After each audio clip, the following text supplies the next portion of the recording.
The shuttle doors opened with a soft hiss, and Yuna stepped onto the station for the first time. She was small, even by human standards. Her black hair was tied back in a simple ponytail, and she wore a plain gray jacket over her academy uniform. She carried a worn backpack on one shoulder, and her eyes moved slowly across the massive arrival hall. Horizon's Edge was the largest, neutral station in the Galactic Union. Thousands of species walked through its corridors every day. Some had scales. Some had feathers. Some floated on cushions of gas. Yuna had studied all of them in her briefings, but seeing them in person was different. The colors, the sounds, the strange smells, it was overwhelming. She was one of 12 humans selected for the first exchange program between Earth and the Galactic Union. Earth had only made contact with alien life 3 years ago. To the rest of the galaxy, humans were still a curiosity, a new species from a small planet on the edge of known space. A planet classified as a Class 7 Deathworld. Yuna walked through the crowd, keeping her head down. She noticed how other species looked at her.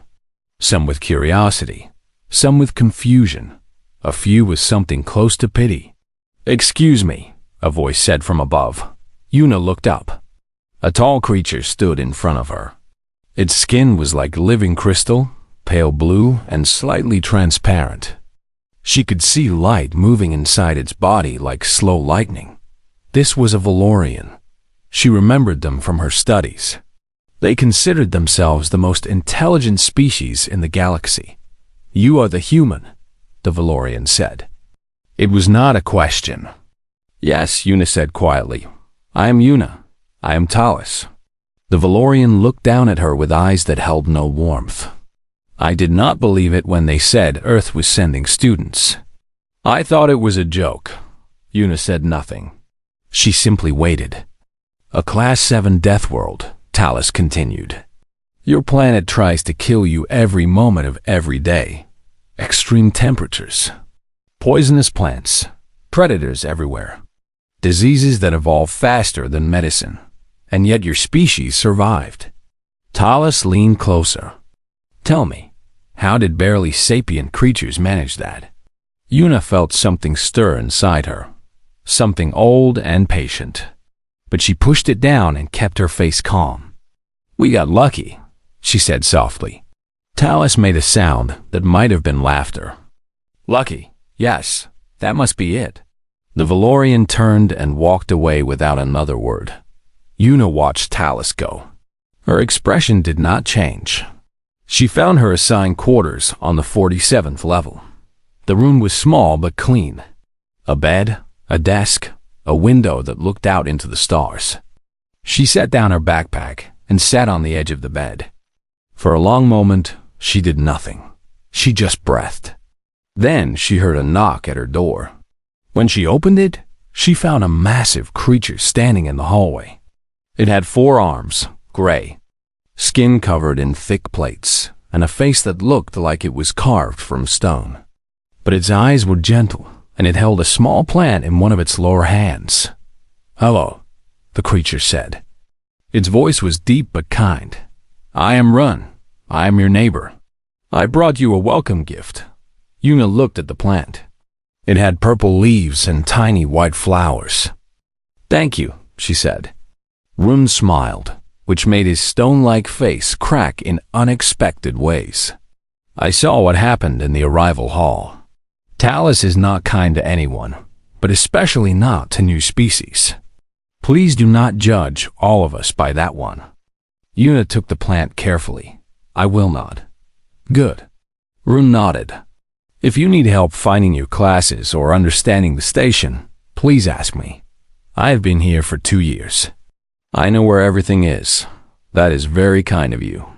Rune studied her for a moment. "You are very calm for someone who just traveled across the galaxy to live among strangers." Yuna considered this.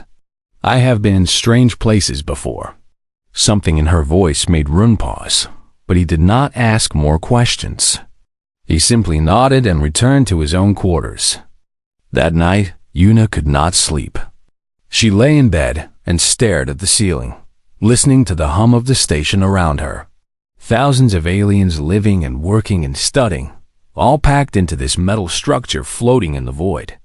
None of them knew what she really was. She got out of bed and stood in the center of her room. Then she pressed a button on the wall panel and adjusted the gravity settings. The standard station gravity was comfortable for most species, but Yuna changed it to Earth standard. Immediately, the weight pressed down on her, 3 times heavier than what the aliens outside experienced. This was what she had grown up with. This was normal. She dropped to the floor and began doing push-ups, 1 arm only. Her body moved up and down in perfect rhythm, her breathing steady and controlled. Sweat formed on her skin, but she did not stop. On Earth, humans had evolved as persistence hunters. They could not run as fast as their prey, but they could run longer. They could track an animal for hours, for days, until it collapsed from exhaustion.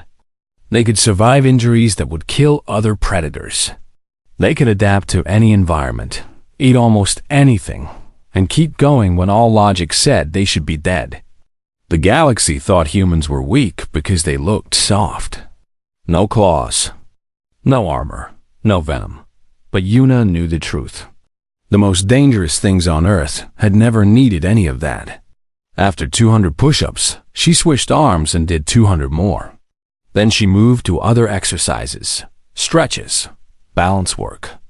Combat forms she had learned years ago in places she was not supposed to talk about. When she finished, she showered and dressed in her uniform. She looked at herself in the mirror. A small woman with a tired face and quiet eyes. She looked like a student.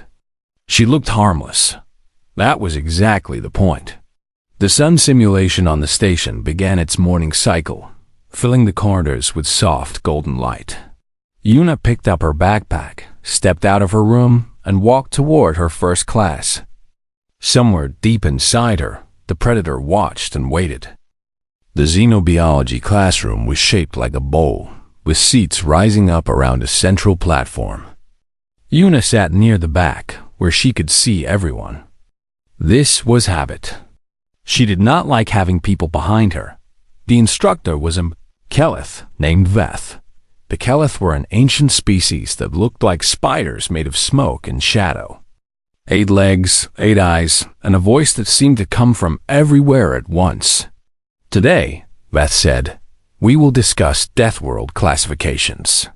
Yuna felt several students turn to look at her. She kept her eyes on her tablet and pretended not to notice. The Galactic Union classifies planets on a scale of 1 to 10, Veth continued. Class 1 planets are paradise worlds. Gentle climates, no predators, abundant resources. Class 10 planets are considered impossible for complex life. Veth paused. And then there is Class 7. A holographic image appeared above the platform. A blue and green planet covered in swirling white clouds dot Earth. Class 7 worlds are rare, Veth said. They produce life, but that life must fight constantly to survive. The environment is hostile. The competition is brutal. Only the strongest, fastest, and most adaptable creatures can exist there. Veth moved around the platform and the hologram changed. Images of Earth animals appeared one after another. Lions, sharks, crocodiles, venomous snakes, spiders with fangs dripping poison. The students made sounds of horror and disgust. These are the predators of Earth, Veth said. Creatures designed by evolution to kill. Fast, powerful, deadly. Then the hologram changed again. A human appeared. Just a normal human standing in a field. And this, Veth said, is the apex predator of that world. Silence filled the room. A student raised one of its tentacles. Instructor, I do not understand. The human has no natural weapons. No claws, no armor, no venom. How can it be the apex predator? Veth made a clicking sound that might have been laughter. An excellent question. The answer is that humans are persistence hunters. They do not need to be faster than their prey. They simply need to be more patient. The hologram showed a human running across a savanna, following a deer. On Earth, Beth said, humans would chase their prey for hours, sometimes days. The prey animal would run and hide, but the human would always find it, always keep following. Eventually, the prey would collapse from exhaustion, and the human would simply walk up to it and kill it. More sounds of distress from the students. Humans can also survive injuries that would kill most species, Beth continued. They can lose limbs and continue fighting. They can survive extreme temperatures, both hot and cold. They can eat plants and animals that would poison other creatures. They carry diseases in their bodies without dying from them. Beth's 8 eyes turned toward Una. They are, in short, remarkably difficult to kill. Una felt every eye in the room on her now. She looked up from her tablet and smiled slightly. Just a small, harmless smile. I am just a student, she said quietly. After class, Rune walked beside her through the corridor. That was uncomfortable, he said. I'm sorry. I did not know Beth would use your planet as an example. It is fine, Una said. Everything Beth said was true. Rune looked at her with his gentle stone eyes. You do not seem like an apex predator. Una almost laughed. Almost. That is what makes us good at it. They entered one of the Academy's science labs for their next class. This one was about interstellar ecology. Students were assigned to work with samples from different planets, studying how life adapted to various environments. Una was paired with a nervous Grethian student and a Valorian who ignored them both. She did not mind. She focused on her work, carefully examining the plant samples in front of her. Then the alarm started. Red lights flashed on the ceiling. A voice announced something in the common galactic language, but Una did not need to understand the words. She knew what an emergency sounded like. Containment failure, someone shouted. Lab 7. Students began to panic. They pushed toward the exits, shoving each other in their fear. But Una stood still. Her eyes scanned the room, looking for the source of the danger. She saw it. A containment unit near the back of the lab had cracked open. Something was moving inside. Small black shapes, each about the size of her fist. Sketh beetles. Una knew about them from her briefings. They were native to a jungle planet in the outer systems. Their venom could kill most species in minutes. Even a single bite was dangerous. 3 of them had escaped and were crawling across the floor toward the panicking students. Una moved. She did not think. She did not plan. Her body simply acted on instincts that had been trained into her over years of hard work. She crossed the room in 3 quick steps and caught the first beetle with her bare hand. It tried to bite her, but she crushed it before it could. The shell broke with a wet crack. The second beetle was climbing up a table leg. She grabbed it and threw it against the wall. It splattered and stopped moving. The third beetle was faster. It jumped toward a screaming student. Una caught it in midair, wrapped both hands around it, and squeezed until it stopped struggling. Then there was silence. Una looked down at her hands. Black ichor dripped from her fingers.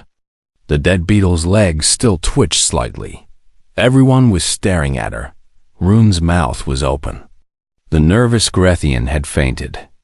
And in the doorway, Talus stood frozen, those crystal eyes wide with something that might have been fear. Una dropped the beetle's body and wiped her hands on her uniform. Sorry, she said quietly. Reflex. A door at the other end of the lab opened, and a human man stepped through. He was tall, with short black hair and a face that showed no expression. His name was Dohan. Officially, he was Una's cultural liaison. Unofficially, he was her security partner, assigned by Earth's government to watch over her. He looked at the dead beetles, then at Una, then at the shocked students. I see you have been making friends, he said in Korean. Yuna answered in the same language. It was nothing. Do-han walked over and examined the beetles. Sketh beetles. Fast, venomous, and you caught them with your bare hands. Yes, Yuna. His voice was low, meant only for her. You were supposed to keep a low profile. She looked at him with calm eyes. Would you prefer I let people die? Do-han had no answer to that. Security teams arrived and secured the lab. Students were sent to medical for examination. Yuna was asked to make a statement, which she gave in simple, short sentences. She caught the beetles. She killed them. That was all. But later that night, alone in her quarters, she thought about the look in Talus's eyes. Not gratitude. Not relief. Suspicion. The Valorian was smart enough to know that what Yuna had done was not normal. A simple student would have panicked like everyone else. A simple student would not have moved so fast, so precisely, so calmly. Yuna looked at her hands. They were clean now, but she could still feel the beetles struggling in her grip. She had spent years learning to hide what she was. Years building the mask of a quiet, ordinary girl. And in 3 seconds, she had cracked that mask. She thought about the incident. The one that had ended her previous career and sent her to this station. The classified mission that nobody was supposed to know about. She had been good at her job. Too good, maybe. And now she was here, pretending to be a student, while something old and dangerous watched the galaxy through her eyes. The choir arrived at Horizon's Edge 3 weeks after the beetle incident. They were a hive mind species. Thousands of small creatures that shared one consciousness. They communicated through emotions, not words. When they entered a room, everyone could feel their presence like a gentle pressure inside their minds. Yuna was eating lunch in the dining hall when she felt them for the first time. A wave of curiosity washed over her, followed by something warm and friendly. The choir was greeting everyone in the room. Then the feeling changed. When the choir's attention passed over Yuna, the warmth disappeared. In its place came something cold, something like recognition. And then, very clearly, fear.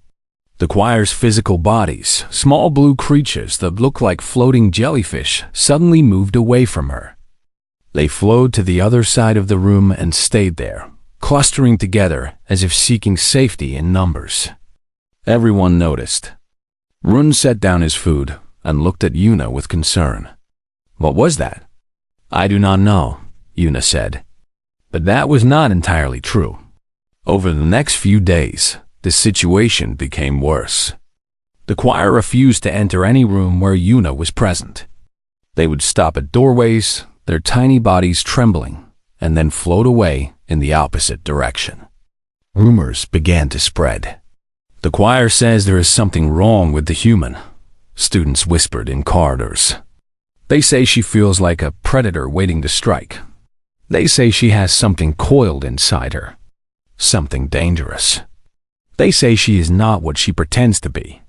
Yuna ignored the whispers, but she could feel the change in how others treated her. Students who had been friendly before now kept their distance. Teachers watched her with new attention. Even the station security officers seemed to appear more often in her vicinity. Only Rune stayed the same. I do not care what the choir says, he told her one evening. They were sitting in one of the academy's gardens, surrounded by plants from 100 different worlds. You are my friend. You saved lives in that lab. That is what matters. Yuna looked at the gentle giant beside her. His forearms were folded across his chest, and his stone face was set in a stubborn expression. Why? She asked. Why do you trust me? Rune thought about this for a long moment. Because when I look at you, I see someone who is trying very hard to be kind. Someone who could be dangerous, but chooses not to be. That seems worthy of trust to me. Yuna did not know how to respond to that. So she said nothing. But Rune was not finished. However, he said slowly, I would like to know the truth. What are you hiding, Yuna? What does the choir see that the rest of us cannot? Yuna stared at the strange flowers in front of her, purple petals that glowed softly in the artificial twilight. She had kept her secret for so long. It had become a weight she carried everywhere, invisible but always present. On Earth, she said finally, there is a saying. The sheep spend their lives worrying about the wolf, but the wolf does not spend any time thinking about the sheep. Rune waited. Humans learn very early that the world is dangerous, that something is always trying to kill you. So we had two choices. Be prey or be the predator. Yuna's voice was quiet but steady. Looking harmless is how predators survive on Earth. We learn to smile while hunting. We learn to seem weak while being strong. It is not deception. It is survival. And you?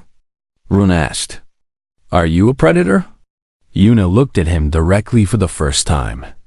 Her eyes, usually soft and tired, now held something else. Something ancient and patient. I am whatever I need to be to protect the people I care about. Before Rune could respond, every light in the station turned red. The emergency alarm was different this time. Louder, more urgent. Yuna was on her feet before the first announcement came through the speakers. Attention, all personnel. The station has been breached. Armed individuals have taken control of the administration wing. All students must shelter in place. This is not a drill. Rune stood up, his stone face suddenly pale. My uncle, Ambassador Keel. He was meeting with the council today. In the administration wing. Yuna's mind was already working. The administration wing was on the upper levels. High security. Important people. A perfect target for anyone who wanted to make a statement. Who are they? She asked. The answer came from the station speakers. A harsh, clicking voice speaking the common galactic language. This is Commander Veth of the Vorn Collective. We have taken 43 hostages, including several diplomats and a Valorian student Talis. Our demands are simple. Release our brothers from Union Prison, or we will begin executing hostages in 1 hour. Rune made a sound of distress. The Vorn, they are terrorists. They will kill everyone if they do not get what they want. Yuna was already moving toward the door. Where are you going? Rune called after her. Stay here. Hide. Do not leave this garden until it is over. Yuna, wait. You cannot fight them alone. Let security handle this. Yuna stopped at the doorway. She did not turn around. Station security is designed for normal emergencies. Fires, accidents, medical problems. Her voice was calm, almost cold. They are not trained to handle armed militants holding hostages. And you are? Yuna did not answer. She simply walked out of the garden and disappeared into the corridor. Dahum found her 3 minutes later, near the entrance to the maintenance tunnels. Do not try to stop me, she said before he could speak. I was not going to. He fell into step beside her. I was going to ask what your plan is. The Vorn are terrestrial species. They evolved on a low-gravity world with a thick atmosphere. They are not comfortable in tight spaces. They will not expect anyone to use the maintenance tunnels. And when you reach them?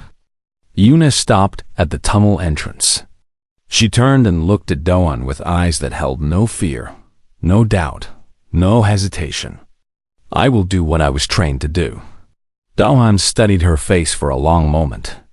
He had known Yuna for 3 years. He had seen her file. He knew what she was capable of. The station has rules about this kind of thing, he said quietly. I know. There will be consequences. I know. Yuna. His voice softened. You do not have to be that person anymore. You came here to start a new life.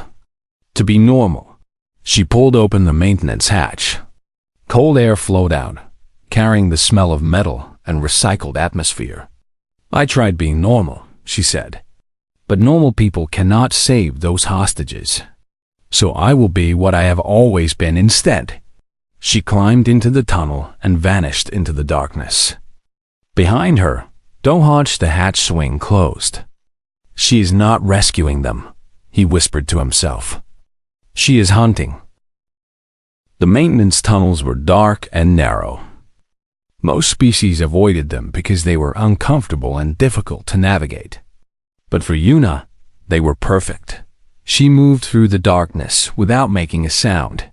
Her body was low, her breathing controlled. She had trained for thousands of hours in conditions worse than this. Jungles where every plant could kill you. Deserts where the heat could cook you alive. Mountains where a single wrong step meant death. This was nothing. She climbed through the station's hidden pathways, moving upward toward the administration wing. Along the way, she passed junction boxes and sensor nodes. She memorized their positions. Information was a weapon, and she collected it automatically. 20 minutes later, she reached an access panel near the administration wing's main corridor. She pressed her ear against the metal and listened. Voices, clicking sounds. The Vorn language. She counted at least 6 different speakers nearby. She opened her tablet and pulled up the station schematic she had studied on her first day. The administration wing had 3 main corridors, 2 emergency exits, and 1 central chamber where the council met. If the Vorn were holding hostages, that central chamber was the most likely location. But first, she needed to reduce their numbers. She opened the access panel just enough to see into the corridor. 2 Vorn soldiers stood guard near a doorway. They were tall creatures, covered in dark chitinous plates, with long arms that ended in sharp claws. They carried energy weapons and wore military armor. They looked dangerous. Yuna was not impressed. She had read the Vorn's biological profile in her classified files. She knew their nerve clusters were located behind their secondary arms. She knew their armor had weak points near the joints. She knew they had poor peripheral vision and relied heavily on sound to detect threats. Most importantly, she knew they had never encountered a human before. She waited until one guard moved away to check a nearby door. Then she dropped from the ceiling. The remaining guard never saw her coming. She landed on its back, wrapped one arm around its throat, and drove 2 fingers into the nerve cluster behind its secondary arm. The Vorn convulsed once and went limp. She lowered the body silently to the floor and disappeared back into the maintenance tunnels before the second guard returned. 1 down. Over the next hour, she moved through the station like a ghost. She struck from shadows. She attacked from above. She used the Vorn's own assumptions against them. They expected threats to come from the front, from obvious directions. They did not expect a small human woman to drop from ventilation shafts or emerge from behind wall panels. One by one, the darts fell. In the station's security center. Officers watched the chaos with growing amazement. Their cameras showed fragments of movement, a shadow here, a blur there, but they could never see the attacker clearly. "What is happening?" one officer asked. "Something is hunting them," another replied. His voice was shaking. The Vorn commander, a massive soldier named Kreth, noticed that his communications with his men were going silent. First 1, then 2, then 5. He grabbed his communicator. "Report. All units report. Static. Unit 7. Report." Nothing. Kreth felt something he had not felt in 20 years of combat. Fear. "Something is in here with us," he told his remaining soldiers. "Find it. Kill it." But they could not find what they could not see. Yuna reached the central chamber from a ventilation shaft above. She looked down through the grate and counted the remaining enemies. 4 soldiers. 1 commander. 43 hostages, including Ambassador Keel and Talus. Talus looked terrible. The proud Valorian was sitting on the floor with the other hostages, crystal skin dull with stress. When Yuna had first met Talus, The Valorian had seemed invincible, superior. Now Talus just looked scared. Una felt nothing about this. Sympathy was a luxury she could not afford right now. She memorized the positions of every soldier, every weapon, every obstacle. Then she moved. She dropped to the grate and landed in the middle of the room.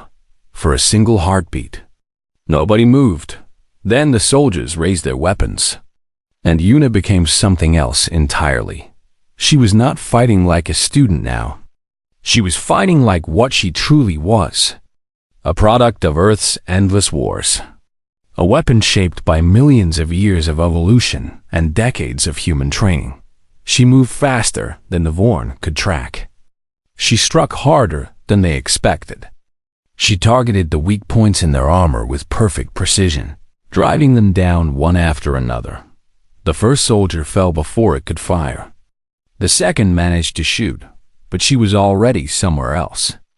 The third tried to use a hostage as a shield, but she broke its arm and its weapon before it could react. The fourth soldier ran. She let it go. Running prey was not a threat. That left the commander. Kreth stood in the center of the room, one clawed hand wrapped around a hostage's throat. The hostage was a small Kelith diplomat, trembling with terror. "Stop!" Kreth shouted. "Come closer, and I will kill this one." Una stopped. She stood in the middle of the chamber, surrounded by the bodies of fallen soldiers. Her uniform was torn. There was alien blood on her hands and face. But her breathing was steady, and her eyes were calm. "You are human," Kreth said. "I did not know humans could fight like this." "Most cannot," Una replied. Her voice was flat, without emotion. "I am different. What are you?" Una took a slow step forward. Then another. "Stay back."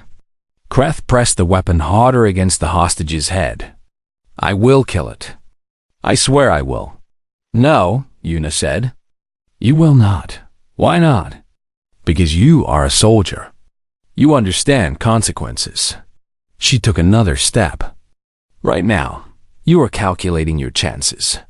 You are thinking about what will happen if you kill that hostage. You are wondering if you are fast enough to shoot me before I reach you." She stopped 3 meters away. "Let me help you with that calculation. I grew up on a planet where everything tries to kill you from the moment you are born. I have been trained since I was 15 years old to do exactly what I am doing right now.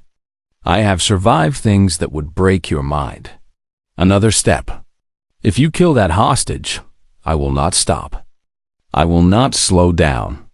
I will reach you before your claw finishes moving. And I will show you exactly what a human can do to a Vorn body when it stops holding back." She was 2 meters away now. "But if you let that hostage go and surrender, you will live. You will go to prison, yes. But you will breathe tomorrow. You will see another day, 1 meter. So ask yourself, Commander, is your cause worth dying for? Is it worth dying right now, in this room, at the hands of a creature from a Deathworld?" Kreth looked into her eyes. He had faced many enemies in his life.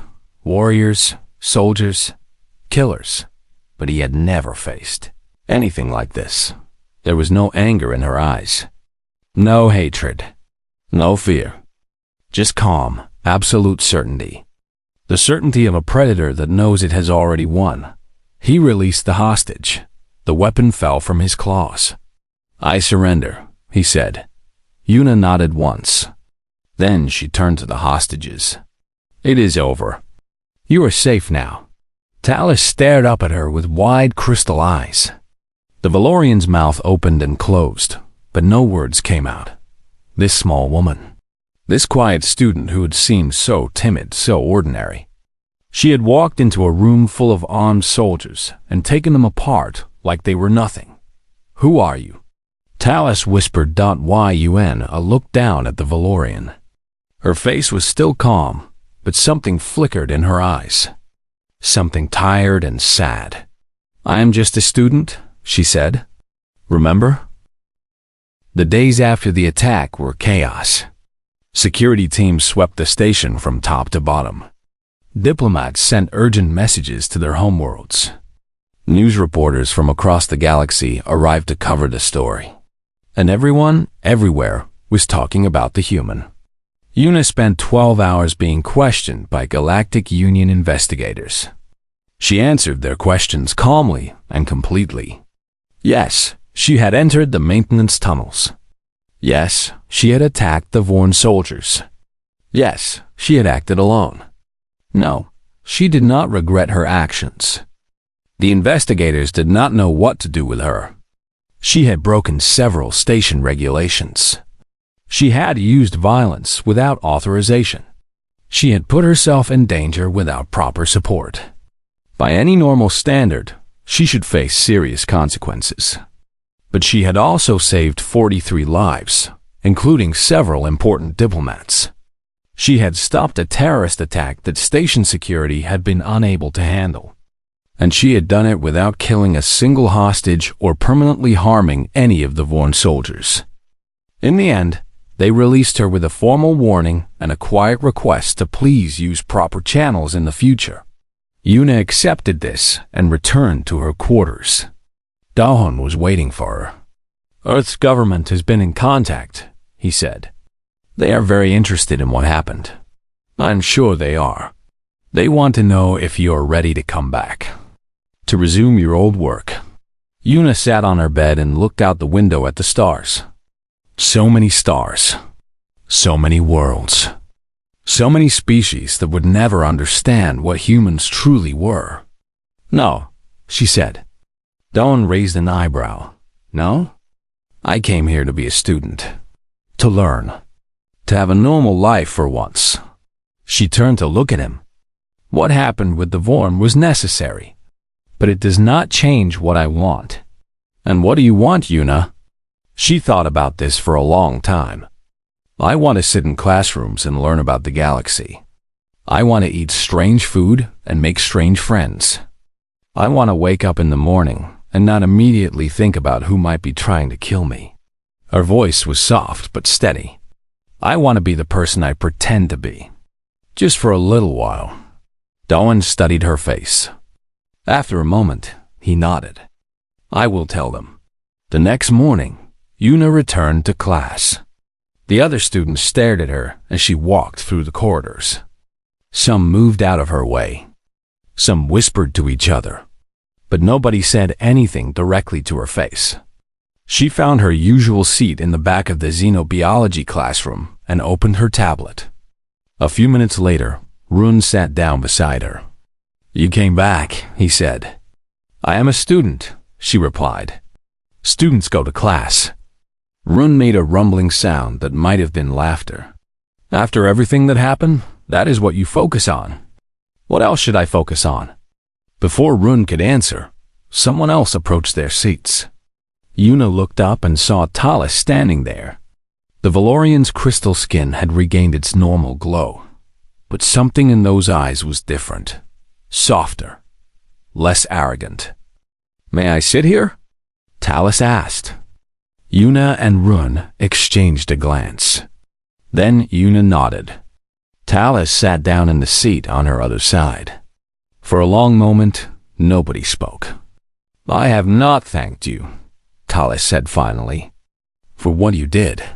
You do not need to thank me. Yes, I do. Talus turned to face her directly.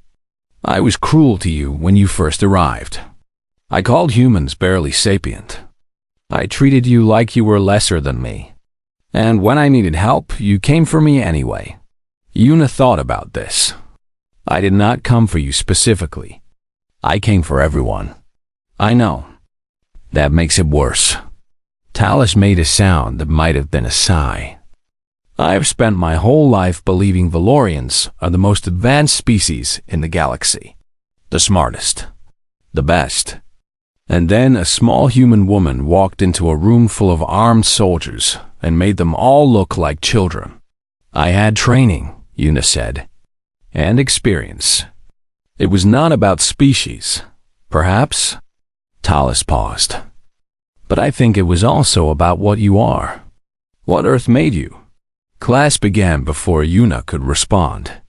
Instructor Veth took the platform and started lecturing about symbiotic relationships between species. Yuna took notes, but her mind was elsewhere. That afternoon, she received an unexpected visitor. The choir sent a representative to her quarters. A single small body, glowing softly blue, that floated through her door and hovered in front of her. "You came," Yuna said. She was surprised. The choir had avoided her for weeks. The representative pulsed with light, and Yuna felt emotions flowing into her mind. Not fear this time. Something else. Respect, gratitude, and a complex feeling that she could only describe as recognition. The choir spoke directly into her mind. "We have watched you. Before, we saw the predator inside you and we were afraid. Now we understand." Understand what? On our world, there is a creature that protects the weak from those who would hurt them. A predator that guards instead of hunts.